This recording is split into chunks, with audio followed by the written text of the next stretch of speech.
Break के बाद Haryana today में एक बार फिर आपका स्वागत है। खबरों में आगे बढ़ते और अब आपको बताएंगे कैसे होगी किसानों की जमीन वापस।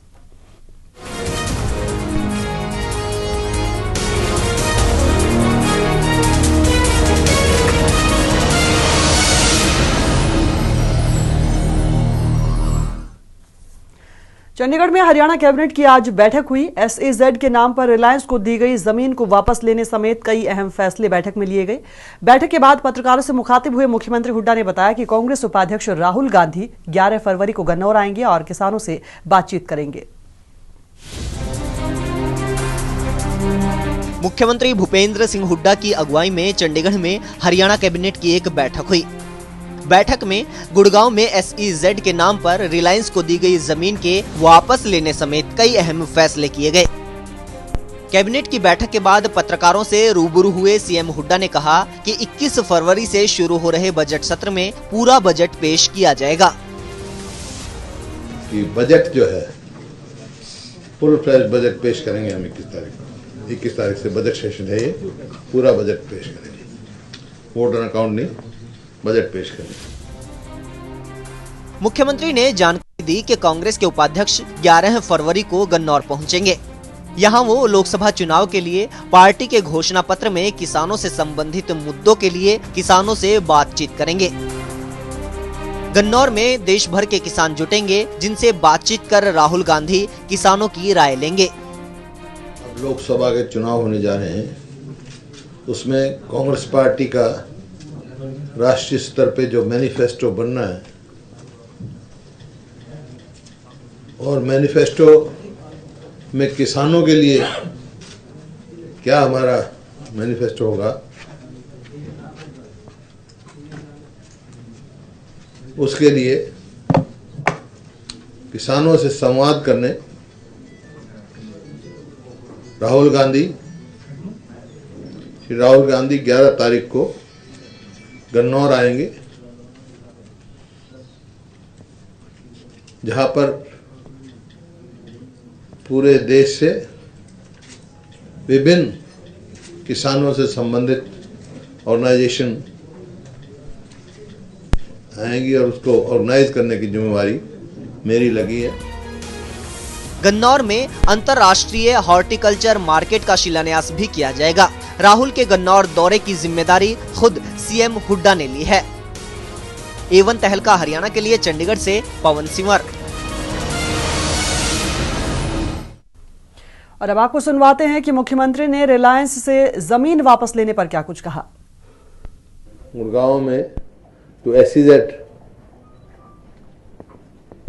के लिए जमीन ली थी, जो रिलायंस से JV हुआ था, वो रिलायंस से वापस लेने का फैसला हुआ है। तो काफी अहम माना जा रहा है आज की इस बैठक को, खासतौर पर SEZ के नाम पर रिलायंस को दी गई जमीन वापस लेने की जो बात कही जा रही है, उससे कहीं ना कहीं किसानों से जोड़कर देखा जा रहा है। पवन A1 संवाददाता फोन लाइन पर हमारे साथ बने हुए। पवन, आपसे जानना चाहते हैं, जैसा कि बैठक हुई है, बैठक में कई अहम मुद्दों पर चर्चा हुई है, लेकिन सबसे खास बात SEZ के नाम पर जो रिलायंस को जमीन दी गई थी, उसे वापस लेने का जो फैसला लिया गया है, इसे किस तरीके से राजनीति से जोड़कर देख सकते हैं? देखिए, जिस तरीके से जो SEZ के लिए जो रिलायंस को जमीन दी गई थी, वो जमीन 1383 एकड़ के करीब वो लैंड जो जमीन थी, वो सरकार ने हरियाणा की कैबिनेट में ये फैसला हुआ है कि वो जो SEZ उस पर विकसित नहीं किया गया, इसलिए वो जमीन रिलायंस से वापस लेने के फैसले पर कैबिनेट ने अपनी मोहर लगाई है। लेकिन इस फैसले की अगर बात करें सामने, तो जिस तरीके से जो SEZ के लिए रिलायंस ने जमीन ली थी, SEZ नहीं बनाया गया, अब उसके ऊपर एक ग्लोबल मार्केट बनने की जो बड़ी परियोजना है, जो दिल्ली और मुंबई जो कॉरिडोर है, उसके तहत ये डेवलप होगा। लेकिन सबसे बड़ा सवाल इसमें यही है कि जब अगर SEZ नहीं बनाया गया उस जमीन पर, रिलायंस को उस SEZ के लिए जमीन दी गई थी, तो ऐसे में जब SEZ नहीं बना तो दूसरी परियोजना के लिए वो इस्तेमाल हो रही है। हालांकि किसानों की मांग है कि जमीन उनको वापस दे दी जाए। ऐसे में कैबिनेट ने इस फैसले पर मोहर लगा दी कि जो SEZ की जो जमीन रिलायंस को दी थी, वो वापस सरकार लेगी और जो 343 करोड़ रुपए रिलायंस को सरकार इसके एवज में देगी। हालांकि जो रिलायंस ने जो क्लेम किया है वो 1100 करोड़ का किया है, लेकिन सरकार 343 करोड़ रुपए देने की बात कर रही है। लेकिन ऐसे में ये है कि विपक्ष जो है वो इस मुद्दे पर जरूर राजनीति करने के लिए तैयार है। विपक्ष का ये कहना है कि जब SEZ ही नहीं बना, तो जो जमीन है जो SEZ के लिए ली गई थी, वो किसानों को वापस दी जानी चाहिए। बिल्कुल पवन, यहाँ पर बड़ा सवाल ये बनता है कि अगर सरकार इस तरह का कोई फैसला लेती है कि रिलायंस से जमीन वापस ली जाती है, उसमें कहीं ना कहीं अगर बात की जाए जनता के फायदों की, जनता के मुद्दों की, तो किसान लंबे समय से संघर्ष कर रहे हैं, उनके लिए कोई भी राहत की बात नहीं है इसमें। जी बिल्कुल शारदा, जिस तरीके से SEZ के लिए जमीन दी गई थी रिलायंस को और SEZ वहां पे डेवलप नहीं किया गया और जो किसानों की जो जमीन का जो अधिग्रहण किया गया था, अधिकृत जमीन हुई थी सेक्शन 4 और 6 और के जब नोटिस दिए गए थे, तो SEZ के लिए ही किसानों ने जो अपनी जमीन दी थी, भी SEZ यहाँ पे विकसित होगा और रिलायंस को इस प्रोजेक्ट को बनाना था, तैयार करना था। लेकिन अगर ऐसे में SEZ नहीं विकसित हुआ और रिलायंस को से वो जमीन अगर वापस ली जा रही है, तो इसको एक दूसरी योजना में ट्रांसफर कर दिया गया, दूसरी योजना में इस जमीन को बदल दिया गया, दूसरी योजना उसको विकसित की जाएगी। लेकिन किसानों की मांग यही है कि अगर SEZ नहीं बना तो उनकी जमीन उनको वापस दी जानी चाहिए। लेकिन सरकार ये फैसला जो सरकार ने कैबिनेट की जो मंजूरी जो मिली है, वो इसलिए इस फैसले को मंजूरी मिली है कि जो जमीन है वो रिलायंस से वापस लेकर उस पर दूसरी जो ग्लोबल सिटी बनाई जाएगी। लेकिन किसानों को जमीन नहीं मिल रही है। अहम सवाल यहाँ पर यह भी नजर आ रहा है, जिस तरीके से बताया जा रहा है कि खुद राहुल गांधी गन्नौर आएंगे और किसानों से बातचीत करेंगे, मैनिफेस्टो के लिए किसानों की राय ली जाएगी, लेकिन गन्नौर से कुछ ही दूर राजीव गांधी एजुकेशन सिटी के नाम पर किसानों का लगातार प्रदर्शन देखा गया है, लगातार विरोध देखा गया है। उसके बावजूद अगर राहुल गांधी किसानों से राय लेने आते तो कितनी उम्मीदें कांग्रेस को नजर आ रही हैं? देखिए, जिस तरीके से शारदा, जो राहुल गांधी 11 फरवरी को गन्नौर आ रहे हैं और वो किसानों से संबंधित जो संगठन है, जो क्लब बने हुए हैं, उनकी सलाह लेंगे और जो कांग्रेस का जो 2014 का जो घोषणा पत्र होगा, जो चुनावी घोषणा पत्र में जो उसमें किसानों की सलाह के बाद घोषणा पत्र तैयार किया जाएगा। ऐसे में ये इतना तय है कि हरियाणा के अंदर किसान जो सोनीपत के अंदर जो राजीव गांधी एजुकेशन सोसाइटी को जो जमीन दी है राजीव गांधी, लेकिन इसमें इतना है कि किसानों का विरोध वहां लगातार जारी है, तो वो एक अलग मसला बनता है। लेकिन अगर किसानों की जो समस्याएं हैं, किसान क्या चाहते हैं, किसानों के लिए क्या योजनाएं हो, ऐसी जो तमाम तरह की राय सलाह लेने के लिए राहुल गांधी गन्नौर आ रही हैं। ऐसे में यह है कि किसानों को अपने साथ जोड़ने के लिए 2014 के चुनाव में किसान एक बहुत बड़ा वर्ग है जिसको अपने साथ सीधा जोड़ने के लिए राहुल गांधी की ये कोशिश होगी। और 21 राज्यों के किसान प्रतिनिधि यहाँ गन्नौर में पहुंचेंगे और वो संवाद राहुल गांधी से करेंगे। लेकिन इसमें इतना तो तय है कि कहीं ना कहीं कांग्रेस को इतना किसानों के साथ अपने साथ जोड़ने के लिए एक ये मुहिम है और ये हरियाणा के अंदर मुख्यमंत्री भूपेंद्र सिंह हुड्डा को इसका नेतृत्व दिया गया है करने के लिए कि 21 राज्यों के प्रतिनिधियों को वो बुलाए, जिसमें करीब 400 से ज्यादा प्रतिनिधि शामिल होंगे और राहुल गांधी से संवाद करेंगे। लेकिन जो राजीव गांधी जो मामला है सोनीपत में, उस मामले में भी कहीं ना कहीं राहुल गांधी को असुविधा का सामना करना पड़ सकता है, क्योंकि किसान जो है वहाँ के लगातार धरना प्रदर्शन कर रहे हैं और वो जमीन वापस देने की मांग कर रहे हैं। उनका कहना है कि वहाँ पर किसी भी तरह का अभी तक कोई शिक्षण संस्था नहीं स्थापित किया गया है। आज कुल मिलाकर बैठक के बाद जो मुख्यमंत्री की बातें सामने आई है, उससे ये साफ तौर पर जाहिर है कि किसानों को खुश करने की कोशिश काफी की जा रही है। मुख्यमंत्री खुद बता रहे हैं कि किस तरीके से रिलायंस को जो जमीन दी गई थी अब वो वापस ली जाएगी, राहुल गांधी खुद पहुंचेंगे, किसानों से बातचीत होगी और उनकी राय ली जाएगी। लेकिन बड़ा सवाल यह है कि अगर रिलायंस को दी गई जमीन वापस ली जा रही है तो उससे किसानों का कोई हित नजर नहीं आ रहा है। जी बिल्कुल ज्यादा किसानों का इसमें फिलहाल कोई हित नजर नहीं आ रहा है। कैबिनेट में जो फैसला हुआ है, कैबिनेट ने जो मंजूरी दी है, वो दूसरी उस जो जमीन है 1383 एकड़ जो जमीन है उसको जो बदला जाएगा, वो उसमें एक ग्लोबल सिटी बनाई जाएगी, ना कि वो किसानों को वापस दी जाएगी। तो फिलहाल इस फैसले से किसानों के लिए कोई राहत निकलकर सामने नहीं आई है। किसानों के लिए कोई राहत नजर नहीं आ रही। बहुत बहुत शुक्रिया तमाम जानकारी के लिए। इसी के साथ इनेलो नेता रामपाल माजरा हमारे साथ फोन लाइन पर है। रामपाल जी, स्वागत है एवं हरियाणा में आपका। धन्यवाद। रामपाल जी, आज चंडीगढ़ में हरियाणा कैबिनेट की अहम बैठक होती है। बैठक में फैसला लिया जाता है कि SEZ के नाम पर रिलायंस को दी गई जमीन अब वापस ले ली जाएगी। साथ ही ये भी कहा जा रहा है कि राहुल गांधी गन्नौर पहुंचेंगे, किसानों की राय ली जाएगी। इन तमाम मुद्दों पर क्या कुछ कहना है आपका? किसानों को खुश करने की जो कोशिश की जा रही है, कितने सफल हो सकते हैं इस बातचीत में?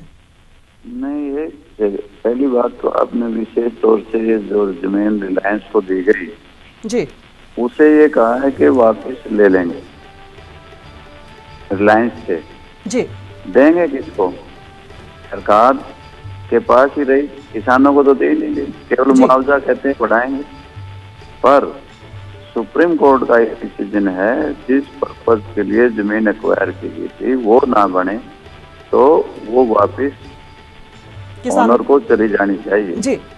जब ये जमीन SEZ के नाम पे एक्वायर हुई, HSIDC ने की, और फिर ये रिलायंस को HSIDC के 10% शेयर के साथ बनाने के लिए रिलायंस को दी गई। तरह तरह की सुविधाएं दी गई और रिलायंस ने कोई SEZ नहीं बनाया तो ये वापस HSIDC को जाएगी और किसानों को फायदा तब होगा क्योंकि HSIDC का भी पर्पज यही था कि सेज बनाने के लिए जमीन एक्वायर की। सेज बनानी तो वो अपने आप ही कानूनी तौर से भी वो किसानों को ही वापस जाएगी और किसान तब खुश होंगे जब वो जमीन वापस किसानों के चली जाएगी, उनके ही तब होंगे, ग्लोबल सिटी से नहीं होंगे। ग्लोबल सिटी में तो न जाने कौन उनकी जमीन पे आके बसेगा, उनके दिल में और छाड़े पड़ेंगे, और ज्यादा नफरत होगी। रामपाल जी, जिस तरीके से फिर इस फैसले को देखा जाए तो क्या कुछ औचित्य हो सकता है कि किसानों के हित में तो इस फैसले को कहा नहीं जाएगा, अगर रिलायंस से जमीन वापस ली जा रही है तो कहीं ना कहीं उस पर भी एक कोशिश की गई है कि सेज नहीं हुआ है, उसके बाद इस तरीके का फैसला लिया गया है, लेकिन किसानों के हित में इसे किसी भी तरीके से नहीं कहा जा सकता। किसानों के हित में तो यही है कि सरकार ने जिस पर्पज के लिए जमीन एक्वायर की थी वो पर्पज पूरा नहीं हुआ, वो उद्देश्य पूरा नहीं हुआ। सेज बना नहीं तो किसानों को जमीन मिलनी चाहिए, उनका हित अपने आप ही हो गया। ये जमीन पे उन्हीं का अधिकार है, उन्हीं को मिलनी चाहिए। जब सेज बना नहीं और मुआवजा ना देके ग्लोबल सिटी बनाना एक घोषणा है, किसानों के अधिकारों पे बहुत बड़ा डाका है, उनकी जमीन उनसे छीनी गई और इस तरह का जमीनी घोटाले हरियाणा प्रदेश में अनेकों हुए हैं। जो देश में हुए घोटाले हैं वो तो बहुत छोटे हैं, ये जमीनी घोटाला बहुत बड़ा है। डॉक्टर शौक खेमका ने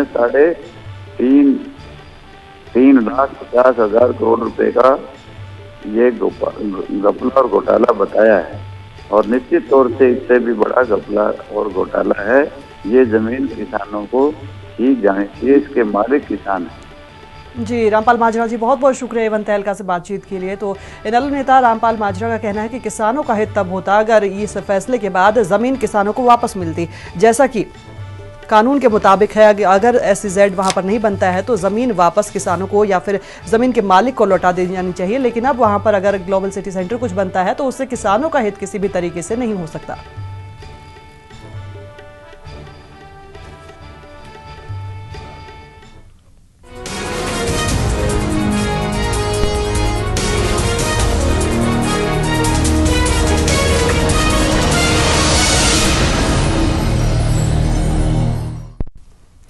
और अब बात करेंगे नौकरियों में फर्जीवाड़े की।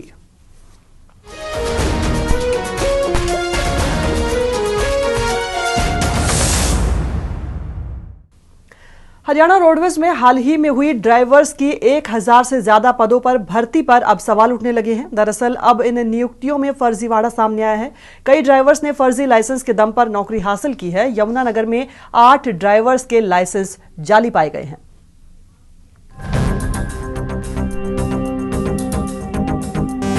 हरियाणा रोडवेज में हाल ही 1074 पदों पर ड्राइवरों की नियुक्तियां की गई हैं। इनके सिलेक्शन के लिए विभिन्न स्तरों वाली प्रक्रिया अपनाई गई, कागजातों की चेकिंग की गई, साक्षात्कार लिए गए और उसके बाद ही इन्हें नियुक्त किया गया। इनकी नियुक्ति विभिन्न जिलों में की जा रही है और नियुक्ति के दौरान इनके कागजातों की चेकिंग हो रही है। इन कागजातों में सबसे अहम इनका ड्राइविंग लाइसेंस ही है। इन ड्राइविंग लाइसेंसों को उन जगहों पर भेजा जा रहा है जहां से इन्हें बनाया गया है, वो चाहे देश का दूसरा राज्य क्यों ना हो। लेकिन अब जो जांच हो रही है उसमें कई चौंका देने वाले तथ्य सामने आए हैं।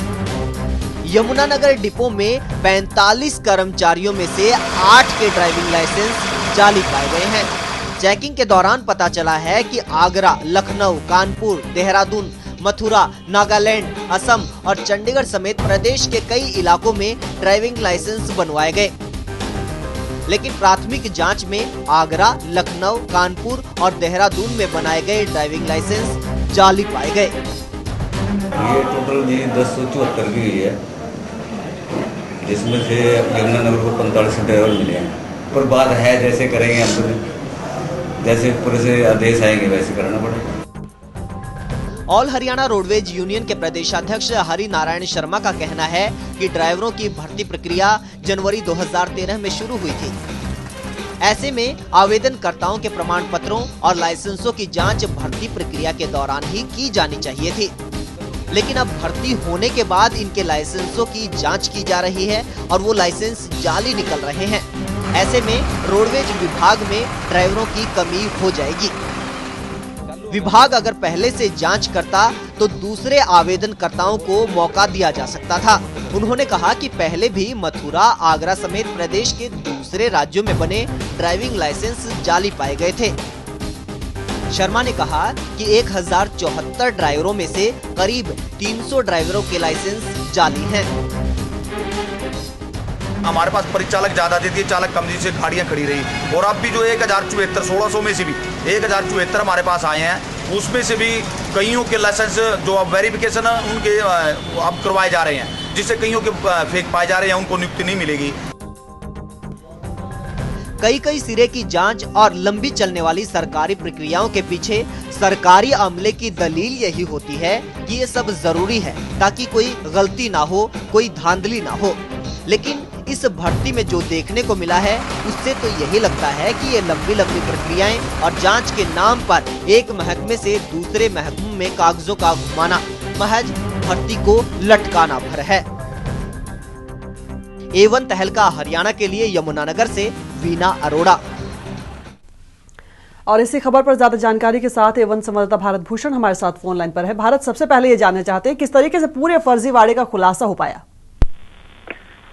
जी शारदा, जब जनवरी 2013 में जो है पूरे हरियाणा में 1074 बस ड्राइवरों की भर्ती हुई थी, तो असल में होता क्या है कि जिसमें भर्ती होती है उनके बाद जो उनके मूल दस्तावेज जो होते हैं और जो दस्तावेज जमा किए जाते हैं विभाग के पास, उसकी जांच की जाती है विभाग की तरफ से। तो ऐसे में जब इनके लाइसेंसों की जांच शुरू की गई तो उसमें कुछ लाइसेंस फर्जी पाए गए। और फिर बाद में जब ये पूरे हरियाणा में जो 1074 ड्राइवर भर्ती हुए थे, उसमें से 45 अकेले यमुनानगर जिले में रोडवेज के खेमे में 45 ड्राइवर दिए गए थे। तो उनमें से भी जो शुरुआत जांच में ड्राइवर के लाइसेंस फर्जी पाया गया, तो उसके बाद पूरे हरियाणा में जांच चली और हरियाणा में जो 1074 ड्राइवर भर्ती हुए थे उनमें से तो जो ड्राइवर है उनके फर्जी लाइसेंस पाए गए हैं और अभी भी आगे जांच की जा रही थी। शारदा जी भारत, सब यहाँ सवाल ये भी बन रहा है कि अगर इस तरह का फर्जीवाड़ा होता है तो कहीं ना कहीं जो बाकी आवेदक थे उनका भी यहाँ पर एक तरीके से विरोध सामने आ सकता है कि जब भर्ती प्रक्रिया में लेट लतीफी भी की गई, उन्हें कहीं भी मौका नहीं मिल पाया है।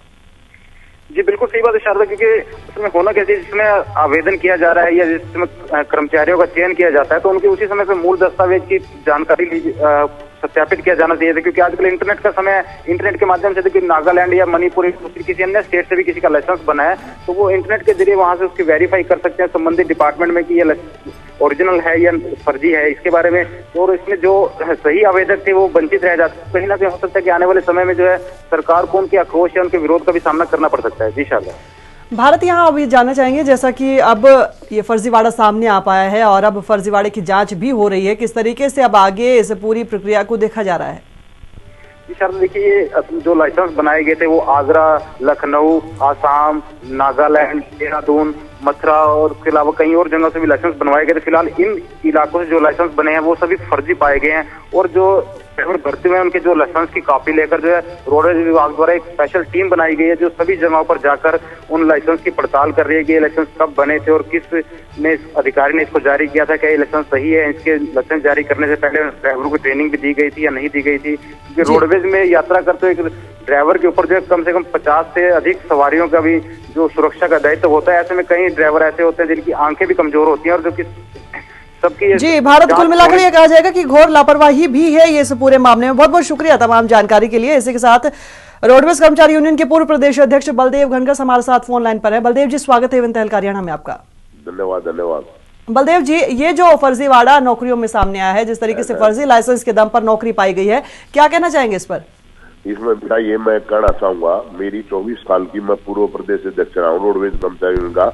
हमने ऐसा धांधली कभी नहीं देखी थी जो अब हुई है जी। नंबर 1, क्योंकि ये आसाम के, नागालैंड के, मेघालय के और सारी आगरा के जो फर्जी ड्राइविंग लाइसेंस है वो आए हैं और जिनसे हमारी रोडवेज में जो बसों में जनता सफर करती है, नंबर 1 तो जो है वो उनकी जीवन सुरक्षा सेफ नहीं है जी।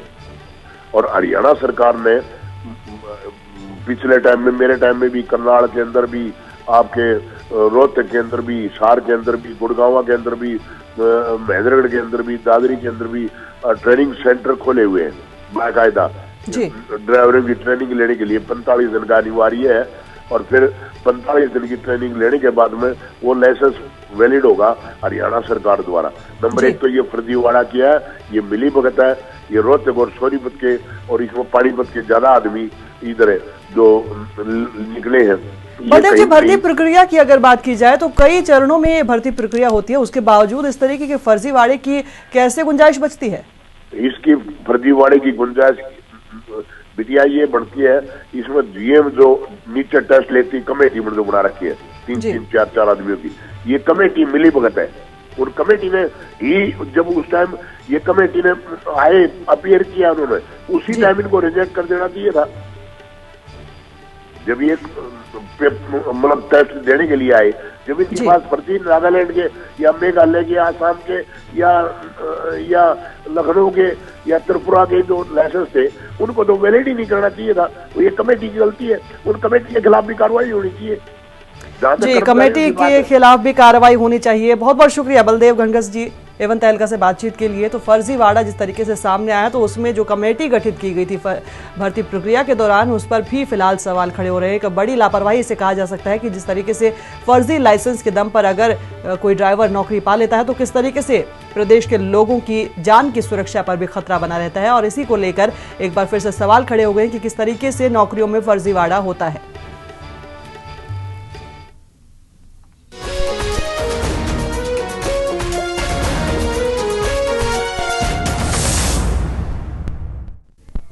और अब बात करेंगे रेल रोको आंदोलन की।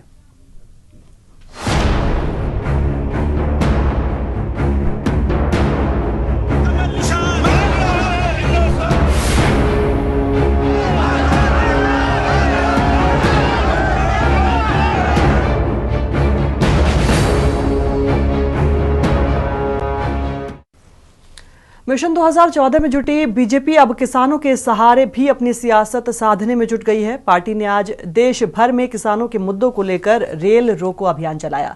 बीजेपी के इस रेल रोको अभियान का असर हरियाणा में भी दिखा। प्रदेश के 7 जिलों में बीजेपी नेता और कार्यकर्ताओं ने जगह जगह रेल रोककर प्रदर्शन किया। इस रेल रोको अभियान से मुसाफिरों को काफी दिक्कतों का सामना करना पड़ा।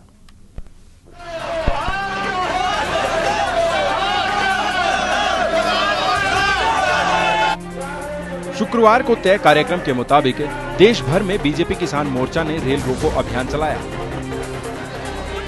हरियाणा में बीजेपी के इस अभियान का असर दिखा।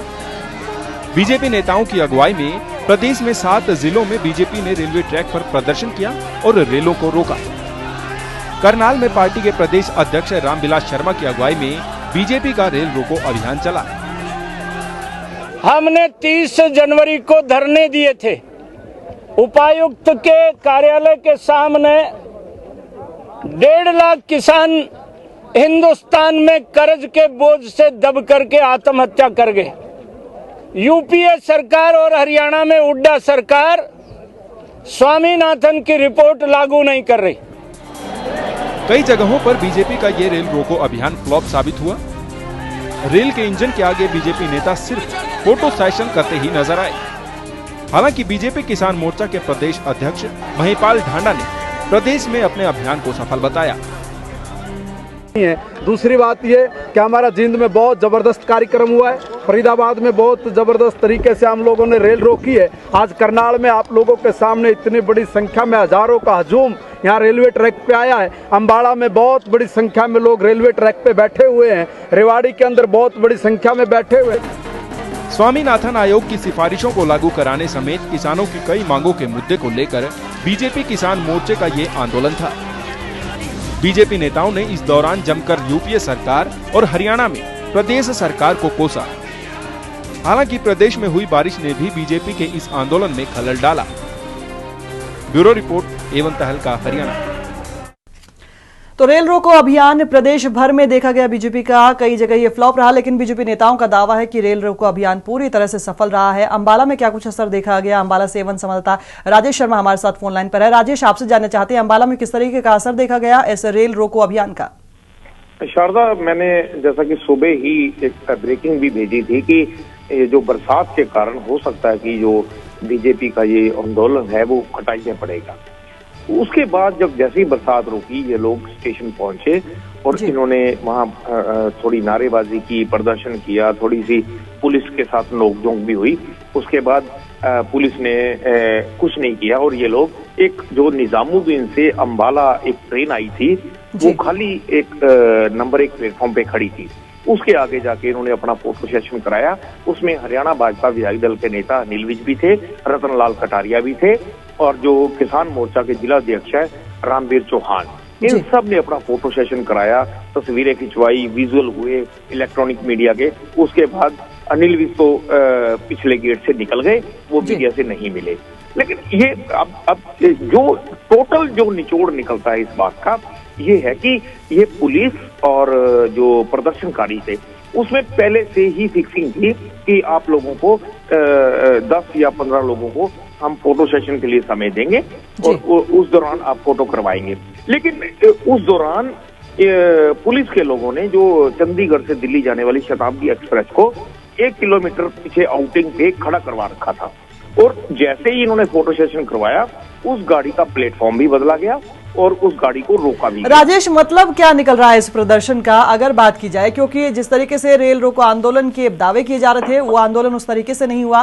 किसानों के हितों को मुद्दा बनाकर सियासत कहीं ना कहीं साफ तौर पर नजर आ रही है।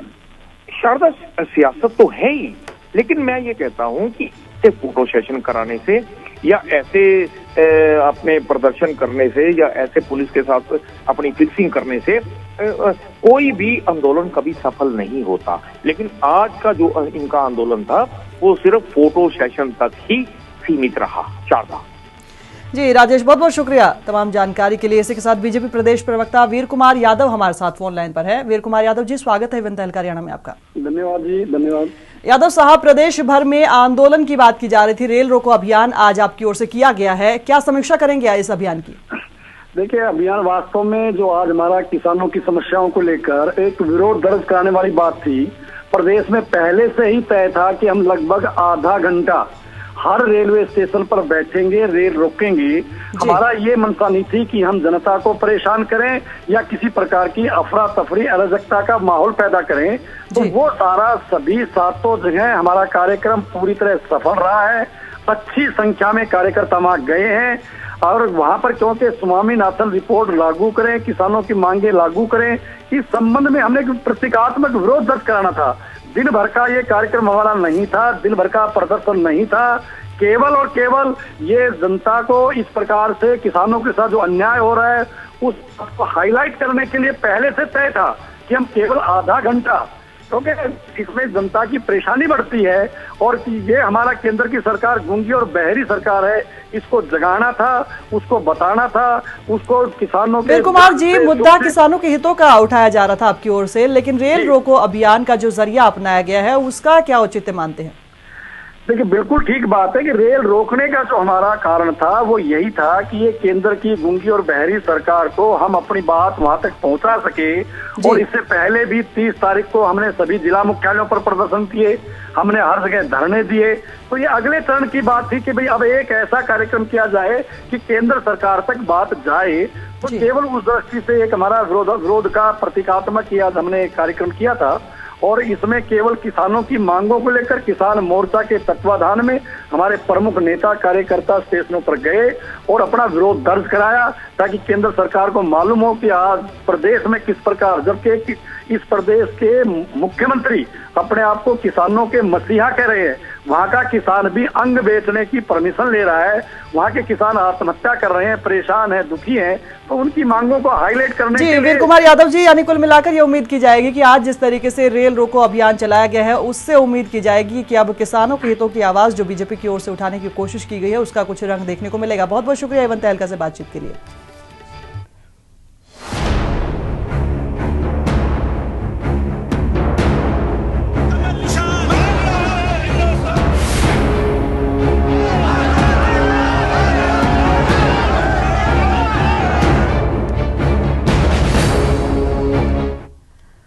खबरों में आगे बढ़ेंगे और अब आपको बताएंगे कि कहां नहीं हो रही है आवेदकों की सुनवाई।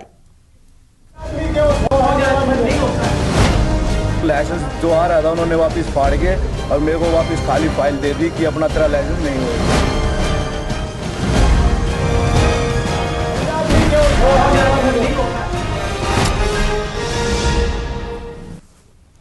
अब खबर बहादुरगढ़ से है, जहां हैवी ड्राइविंग लाइसेंस बनवाने के लिए आवेदक महीनों से चक्कर काट रहे हैं। आरटीओ ऑफिस के कर्मचारी आवेदकों को हर बार नया बहाना बनाकर अगली तारीख दे रहे हैं, जबकि आवेदकों को तारीख नहीं लाइसेंस की जरूरत है।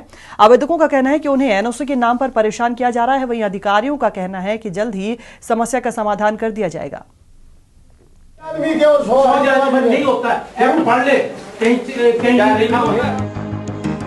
बहादुरगढ़ में प्रादेशिक परिवहन कार्यालय यानी आरटीओ ऑफिस इन दिनों अपनी मनमानी के चलते यहाँ के लोगों के लिए जी का जंजाल बन गया है। दरअसल यहाँ पर हैवी वाहनों को चलाने का लाइसेंस बनाया जाता है, जिसके लिए सैकड़ों लोगों ने आवेदन कर रखा है। लेकिन पिछले 5 महीनों से आवेदकों को लाइसेंस के नाम पर तारीखें दी जा रही हैं। आवेदकों का कहना है कि विभाग के कर्मचारी उन्हें एनओसी के नाम पर परेशान कर रहे हैं। 5 महीने से परेशान है, एनओसी निकाल के नहीं दे रहे। वो बोल रहा है ये बाबूजी करेगा, वो बोल रहा है ये करेगा, बोला मेरी पावर नहीं है, फलाना पावर है, वो बोलता है उससे मार्क करा के लाओ। पिछले 5 महीने से परेशान है। कुछ कंप्लीट करके दिया, फीस भी इन्होंने मेरी काट रखी है बाकायदा। मैं जिस दिन लाइसेंस लेने आया उस दिन मेरे को इन्होंने फीस भी नहीं दी और मतलब वो लाइसेंस जो आ रहा था उन्होंने वापस फाड़ के और मेरे को वापस खाली फाइल दे दी कि अपना तेरा लाइसेंस नहीं होएगा। परेशान आवेदकों ने आरटीओ ऑफिस के सचिव का घेराव भी किया। काफी बहस के बाद सचिव ने लोगों की समस्या के जल्दी समाधान करने का आश्वासन दिया और कहा कि दूसरे प्रदेशों में बने कुछ लाइसेंस फर्जी भी होते हैं, इसलिए उनकी जांच परख जरूरी है, जिस कारण थोड़ी देरी हो जाती है। इन लाइसेंसों में पहले इससे पहले बने हैं नू से पहले एक बना मथुरा का, एक ये नागालैंड का है। तो वो खुद कह रहा है, मैं खुद नहीं गया, वहाँ फर्जी बने हुए दोनों। उनकी वेरिफिकेशन भी करवाएंगे, अब तो जल्दी कर देंगे। लेकिन लाइसेंस के साथ जो आवेदक हैवी लाइसेंस की एनओसी लेने आ रहे हैं, उन्हें भी एक सीट से दूसरी सीट का पता बताया जाता है, लेकिन हर सीट पर एक ही जवाब मिलता है कि ये काम दूसरी सीट वाले का है। क्या इसे विभाग की गहनता से की जाने वाली जांच माना जाए या मनमानी? एवं तहलका हरियाणा के लिए बहादुरगढ़ से प्रदीप धनखड़ की रिपोर्ट। बहादुरगढ़ से प्रदीप धनखड़ एवं संवाददाता हमारे साथ फोन लाइन पर है। प्रदीप, जांच की जानी चाहिए अगर लाइसेंस की बात की जाए, लेकिन जांच के नाम पर 5-5 महीने का समय लेने का क्या मतलब बनता है? जी सर, तो बहादुरगढ़ के आरटीओ ऑफिस का नजारा है ये। यहाँ आवेदकों को बार बार चक्कर काटने पड़ते हैं एनओसी लेने के लिए, लाइसेंस रिन्यू करवाने के लिए, नए बनवाने के लिए यहाँ बार बार चक्कर काटने पड़ते हैं। अधिकारियों का कहना है कि जो कई राज्यों से है नकली लाइसेंस बन जाते हैं, जैसे मथुरा है, यूपी के कई सारे राज्य हैं, वहां से बनकर जो है नकली लाइसेंस बनवा लेते हैं लोग और बाद में इन्हें रिन्यू करवाते रहते हैं। इसीलिए उनकी जांच करवाई जा रही है, लेकिन काफी लंबा समय हो गया है। जब लोगों से हमने बातचीत की तो उनका कहना था कि 5-5 महीने हो गए हैं लोगों को आवेदन किए हुए, लेकिन उनके लाइसेंस नहीं बन रहे हैं। काफी सारे चक्कर वो काट चुके हैं, उन्हें एक सीट से दूसरी सीट तक भगाया दौड़ाया जा रहा है, लेकिन उन्हें लाइसेंस नहीं दिए जा रखे हैं। एक तरह से ढिलाई बरती जा रही है इन्हें लाइसेंस देने में। जब तक ये गाड़ी चलाना जानते हैं, इनका टेस्ट किया जा चुका है, उसके बावजूद इन्हें लाइसेंस नहीं दिया जा रहा। अगर जो है अधिकारी जांच की बात करते हैं, लेकिन काफी लंबा समय लिया जा रहा है, 5 महीने। प्रदीप, आवेदक शिकायत कर रहे हैं, अधिकारी जांच की बात कर रहे हैं, लेकिन असल समस्या की अगर बात की जाए तो समस्या क्या है? असल समस्या शारदा यही है कि बहुत ज्यादा समय जो है आरटीओ के अधिकारी लगा रहे हैं, लोगों को परेशान करना ही उनका मकसद बन चुका है। वे उन्हें एक सीट से दूसरे सीट तक टरकाते रहते हैं, कभी कोई बहाना बताते हैं, कभी कहना होता है कि झज्जर ऑफिस में मीटिंग के लिए गए हैं, कभी कहते हैं कि रैली में ड्यूटी लगी हुई है। इसी प्रकार आवेदक जो है वो बार बार घूमते रहते हैं, चक्कर काटते रहते हैं, लेकिन उन्हें उनका लाइसेंस नहीं मिल पा रहा है, एनओसी नहीं मिल पा रही है। जी सर। जी प्रदीप, बहुत बहुत शुक्रिया तमाम जानकारी के लिए। और इसी के साथ एक शख्स मंजीत हैं जिन्होंने आवेदन किया था लाइसेंस के लिए, जिनको आवेदन करने के बावजूद लगातार आरटीओ दफ्तर के चक्कर काटने पड़े। मंजीत जी, स्वागत है एवं तहलका हरियाणा में आपका। हाँ जी, नमस्कार जी। मंजीत जी, आपसे जानना चाहते हैं क्या परेशानी पेश आ रही है? लगातार अगर दफ्तर के चक्कर काट रहे हैं, उसके बावजूद लाइसेंस नहीं बन रहे हैं, क्या वजह मान रहे हैं? मेरे को 5 महीने हो गए इनके आरटीओ दफ्तर के चक्कर लगाते हुए, लेकिन उन्होंने मेरा काम नहीं किया जी। तो मैं इन्होंने डॉक्यूमेंट किए वो कंप्लीट करके इनको दिए, लेकिन इन्होंने फिर भी नहीं किया।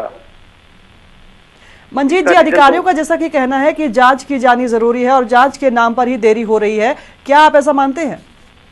नहीं, ऐसा कुछ नहीं है। जांच के नाम पर इन्होंने अपनी पूरी जांच की। यहाँ से लेटर बना के बाई पोस्ट भेजा था इन्होंने जी, और वहाँ से बाई पोस्ट लेटर आया था। इन्होंने वहाँ की रिपोर्ट ओके मिली इनको, लेकिन उन्होंने फिर भी कुछ नहीं किया जी। तो मंजीत जी, क्या वजह मानते हैं इस देरी के पीछे, क्या वजह हो सकती है?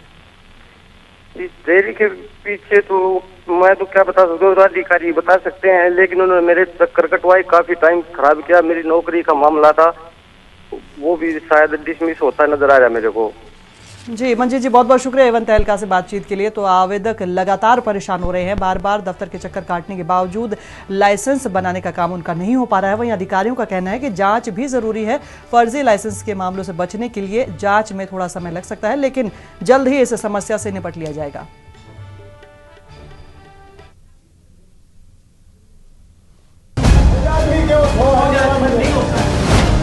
लाइसेंस जो आ रहा था उन्होंने वापस फाड़ के और मेरे को वापस खाली फाइल दे दी कि अपना तेरा लाइसेंस नहीं होगा।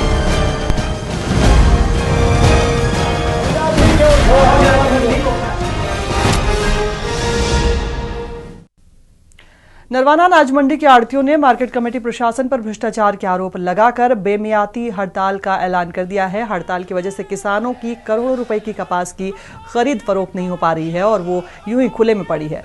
मंडी के प्रधान का कहना है कि मार्केट कमेटी के पास फायर ब्रिगेड तक नहीं है और अगर कोई हादसा हो जाता है तो उसके लिए जिम्मेदारी प्रशासन की ही होगी। उन्होंने मार्केट कमेटी के उच्च अधिकारियों पर रिश्वत मांगने और व्यापारियों पर नंबर 2 का काम करने के लिए मजबूर करने का आरोप लगाया है। ये तस्वीरें आप देख पा रहे हैं किस तरीके से किसानों की परेशानी बन सकती है, क्योंकि उनकी जो फसल है वो खुले में पड़ी है। आपको बता दें कि कपास की फसल को लेकर किसान परेशान हैं। नरवाना अनाज मंडी के आड़तियों ने मार्केट कमेटी प्रशासन पर भ्रष्टाचार का आरोप लगाया है और इसी को लेकर हड़ताल भी शुरू कर दी और इस हड़ताल की वजह से किसानों को खासी परेशानी पेश आ रही है। किसानों का कहना है कि इस हड़ताल की वजह से कपास की फसल की खरीद नहीं हो पा रही है और इसके बाद मंडी के प्रधान की अगर बात की जाए तो उनका कहना है कि मार्केट कमेटी के पास फायर ब्रिगेड नहीं है। अगर कोई हादसा भी हो जाता है तो सारी जिम्मेदारी प्रशासन की होगी।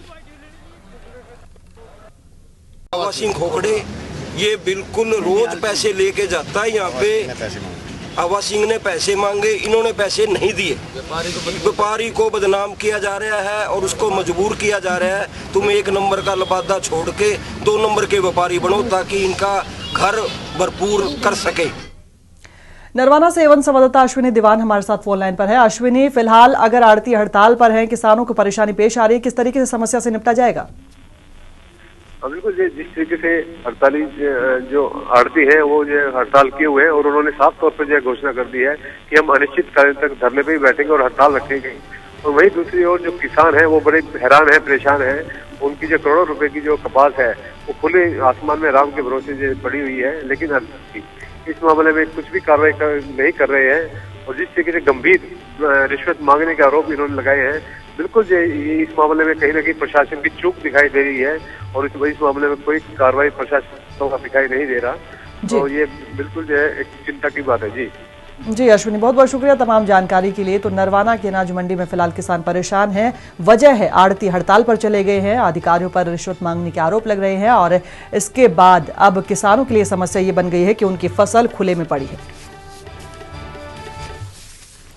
इसी के साथ हरियाणा टुडे में फिलहाल इतना ही। बने रहिए एवन तहलका हरियाणा के साथ, खबरों का सिलसिला जारी रहेगा। नमस्कार।